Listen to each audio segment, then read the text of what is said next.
एक गांव में एक डायन होने की अफवाह रहती थी।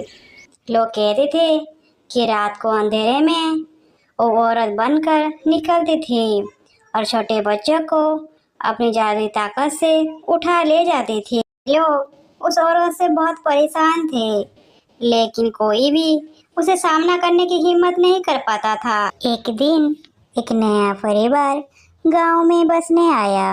उस परिवार के एक जवान लड़का था जिसका नाम राघव था। राघव ने उस अफवाह को नहीं माना और गांव के लोगों की बातों को बेकार की अफवाह समझा। लेकिन एक रात जब सब सो रहे थे, राघव ने गांव के पास वाले जंगल में अजीब सी आवाज सुनी। उसने सोचा कि वो लोगों के डर को गलत साबित करेगा और उस आवाज की पीछा करेगा।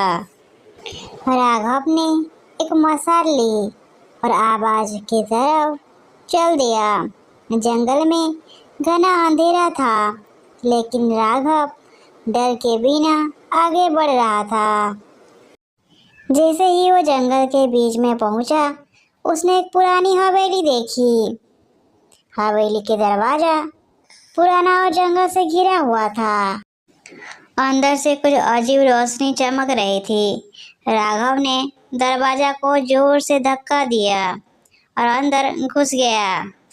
अंदर एक औरत बैठी थी जिसके लंबे सफेद बाल थे और आंखों में अजीब सी चमक थी। राघव को देखते ही उसने जमीन पर एक जादू का चक्कर बनाया और हाथ उठाकर मंत्र पढ़ने लगी। राघव समझ गया कि ये वही डायन है जिसके बारे में लोग कहते थे। लेकिन राघव ने अपनी हिम्मत नहीं हारी। उसने अपने पास रखे लोहे की तलवार से उस चक्कर को तोड़ दिया, क्योंकि पुरानी कहानियों के मुताबिक डायन को लोहे से नुकसान होता था। जैसे ही चक्कर टूटा, डायन जोर से चीखी और एक रोशनी में समा गई।